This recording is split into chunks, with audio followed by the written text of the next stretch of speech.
Equipment है जो mind वगैरह अपना मेमोरी मतलब ग्रोथ करवाने के लिए है, उसके लिए कंफर्टेबल चेयर का यूज कर सकते हैं। टेम्परेचर आता है, नेक्स्ट आता है टेम्परेचर। हिप्नोटिक एरिया का टेम्परेचर 20 डिग्री से 30 डिग्री सेल्सियस अच्छा माना जाता है।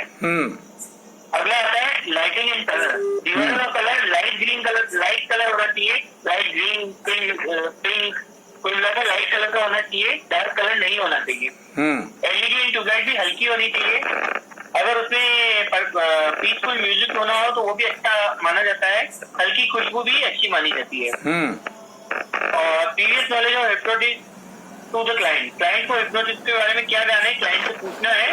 अगर उसे कुछ ना पता हो तो चेतन मन के बारे में बताना है। अवचेतन मन के बारे में बताकर माइंड प्रोग्रामिंग के बारे में बताना है for your goal achievement. Very good. आता है पर्सनैलिटी ऑफ अगला आता है personality of hypnotist. Body language, smart personality and behaviour should be good for becoming a good hypnotist. और उसका गुड बिहेवियर होना चाहिए, ईगोलेस होना चाहिए, नॉलेज का घमंड नहीं होना चाहिए, पंक्चुअल होना चाहिए टाइम के लिए। So these are all the favorable and unfavorable conditions for the successful session of hypnotism. Very good. And also yesterday I have discussed about the layers of the mind and what is the functioning of the mind.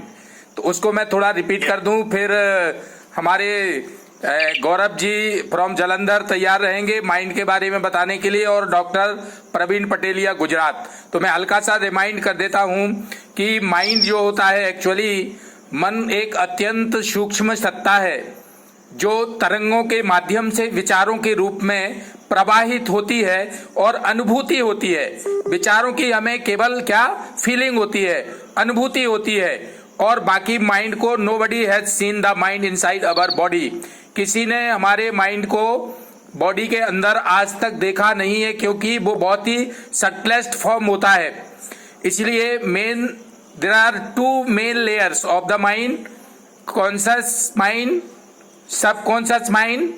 और subconscious mind के अंदर भी 3 layer होती हैं जो कोई नहीं पढ़ाता है ना, जो उसके बारे में आपको कहीं मिलता है सुनने को। That is called supramental layer of the mind, subliminal layer of the mind and subtle causal layer of the mind। तो जो कॉन्शियस माइंड है उसकी जो क्वालिटीज होती हैं, जो उसकी विशेषताएं होती हैं, विशेष करके जो हमारा कॉन्शियस माइंड होता है that is analytical mind, conscious mind is scientific mind, conscious mind is mathematical mind, conscious mind is logical mind and conscious mind is decision taking mind. These are the main qualities of the conscious mind, and the power of conscious mind that is near about 5 to 10% only.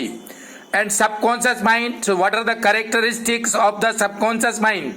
अवचेतन मन की programming करके ही हम सारा चिंता, तनाव, depression, fear, phobia, कोई mind को चेंज करना, आदत बदलना, ये सारा प्रोग्रामिंग ऑफ सबकॉन्शियस माइंड से ही होता है। बहुत सारा पावर होता है अवचेतन मन की शक्ति के ऊपर। बहुत सारी किताबें और बुक्स जो है पूरे विदेश के लोगों ने और अपने देश के बहुत अच्छे अच्छे राइटर्स ने लिखी है। तो सबकॉन्शियस माइंड की प्रोग्रामिंग बहुत अच्छे से कर दें अगर, तो जो थॉट प्रोसेस है ओवर थिंकिंग का, नेगेटिव थिंकिंग का, एंग्जाइटी का, डिप्रेशन का, ओसीडी का, ये सारी चीजें वहां से हम सबकॉन्शियस माइंड में जाकर के वहां से हटा देते हैं, क्योंकि उसकी बेसिक जो कैरेक्टरिस्टिक्स होती हैं वो होती है हमारी emotions, all the emotions, memories, creative imagination, hypothesis, autonomic nervous system. ये बहुत सारी क्वालिटीज और कैरेक्टरिस्टिक्स होती है। इसके अलावा जो supramental layer of the mind जो होता है that is the layer of intuition. और उसके लिए हमें जो लोग मेडिटेशन करते हैं, बहुत डीप मेडिटेशन करते हैं, उनके लिए उस लेयर में प्रवेश करना पॉसिबल होता है। Layer of intuition, supramental layer of the mind. And subliminal layer that is related with discrimination and non attachment. ये माइंड की और अंदर की लेयर होती है जो हमें वैराग्य की ओर ले जाती है। और जो लास्ट हमारी लेयर होती है that is subtle causal layer of the mind, और वो हमें knowing one self is the real knowledge का ज्ञान कराती है। आत्मानुभूति, आत्मज्ञान, कैवल्य या अद्वैत, क्योंकि जो समाधि के जो प्रकार आते हैं आपके, वो होता है सालोक्य, सामीप्य, सारूप्य, सायुज्य, साष्टी और कैवल्य। ये इतने प्रकार की जो है माइंड की स्टेजेज होती हैं, ये अलग अलग माइंड की स्टेजेज होती हैं। तो ये माइंड की विशेष करके हमने बताई हैं आपको जो विशेषताएं। तो अवचेतन मन की प्रोग्रामिंग के जरिए आप सारा माइंड का जो थॉट प्रोसेस है उसको चेंज कर सकते हैं। चलिए, माइंड के बारे में जो भी बताया हमने, श्री गौरव जी फ्रॉम जालंधर पंजाब, बताएं।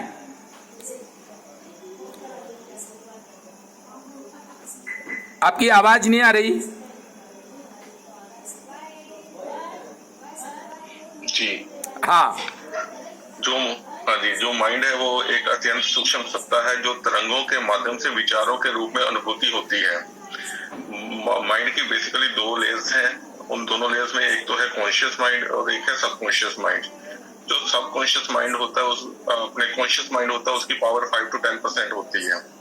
और उसकी जो कैरेक्टरिस्टिक्स हैं, विशेषताएं हैं, उसमें फर्स्ट वन है कि वो एक एनालिटिकल माइंड होता है। कॉन्शियस माइंड मैथमेटिकल माइंड होता है, वो साइंटिफिक होता है, लॉजिकल होता है और उसमें डिसीजन टेकिंग पावर होती है उसमें, कॉन्शियस माइंड में। नेक्स्ट जो आ जाता है वो आ जाता है सबकॉन्शियस माइंड। सबकॉन्शियस माइंड की जो कैरेक्टरिस्टिक्स है उसमें आ जाते हैं इमोशंस होते हैं, उसमें मेमोरीज होती हैं, यूनिक थिंग्स होती हैं, क्रिएटिव होता है, इमेजिनेशन होती है और हाइपोथेसिस होता है। और उसमें ऑटोनॉमिक नर्वस सिस्टम होता है। उसमें एक fight and flight mode of mind भी आता है, पावर आती है जिसमें फिजिकल और माइंड की पावर जो है वो इंक्रीज हो जाती है। जो सबकॉन्शियस माइंड की आगे फर्दर इसकी फिर से 3 कैटेगरीज हैं। उसमें आ जाता है सुप्रामेंटल लेयर, जिसको हम लेयर ऑफ इंट्यूशन भी कहते हैं। सेकंड है सब्लिमिनियल लेयर। उसमें क्या होता है कि जो बंदा दुनिया से वैराग्य की ओर जाने लगता है। और तीसरी आ जाती है सबटल लेयर ऑफ माइंड, जिसमें इसके पर्सन को हर तरफ जो है वो परमात्मा ही नजर आता है कि उसकी परमात्मा के साथ एक मिलकी आपस में एक ही परमात्मा और आत्मा एक हो जाते हैं उसमें। So you have explained very well. Super explanation. Very nice. Super. Now doctor Praveen Pateliya ji from Gujarat, आप ब्रेन की वेव्स के बारे में बताइए। डॉक्टर साहब। हाँ जी सर, बोलिए। ब्रेन का जो है वो पहला है बीटा तरंग। सुबह जागने से रात्रि के सोने तक हमारा माइंड बीटा तरंग में होता है। बीटा तरंग की फ्रीक्वेंसी 40 से 45 साइकिल प्रति सेकंड होता है। अल्फा तरंगे, जब हम किसी को हिप्नोटाइज करते हैं तो अल्फा में चले जाते हैं। इसकी फ्रीक्वेंसी है 7.5 से 40 तक है, प्रति साइकिल प्रति सेकंड होती है। वो हिप्नोटाइज की पहली अवस्था है। और बीटा तरंग, जब हम क्लाइंट को सम्मोहन को गहरा करते हैं तो बीटा तरंग में चला जाता है। इसकी फ्रीक्वेंसी है 3.5 to 7.5 साइकिल प्रति सेकंड। इससे हिप्नोटिज्म के दूसरी अवस्था एपिलेप्टिक कहते हैं। एपिलेप्टिक कहते हैं।